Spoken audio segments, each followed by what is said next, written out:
এদেরকে চিনেন? এদের সবার হাতে আমরা ধানের শীষ দিয়েছি, কিন্তু এই যে যেই কাজগুলো বললাম, এই কাজগুলো যদি আপনাদের উপকারে লাগে মনে করেন, তাহলে এই মানুষগুলোকে ধানের শীষ দিয়েছে, এই ধানের শীষকে জয়যুক্ত করতে হবে, এই মানুষগুলোকে জয়যুক্ত করতে হবে। পারবেন কি? পারবেন? হ্যাঁ, এদেরকে জয়যুক্ত করতে হবে। এদেরকে যদি জয়যুক্ত করা হয়, তাহলে এই যে খাল খননের কথা বললাম, এদেরকে যদি জয়যুক্ত করা হয়, তাহলে যে ফ্লাইওভারের কথা বললাম, এদেরকে যদি জয়যুক্ত করা হয়, তাহলে শ্রমিকদের আবাসনের কথা বললাম, এই সবগুলো কাজ, এই যে নারীদের জন্য ফার্নিচারের ব্যবস্থা, কৃষক, এই সবগুলো কাজ করা যাবে এই ধানের শীষ যাদের হাতে তুলে দিয়েছে এদেরকে জয়যুক্ত করলে পরে।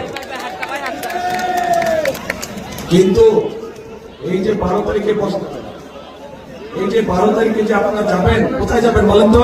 সকাল সকাল, হ্যাঁ, ভোট কেন্দ্রে। কখন যাবেন? হ্যাঁ,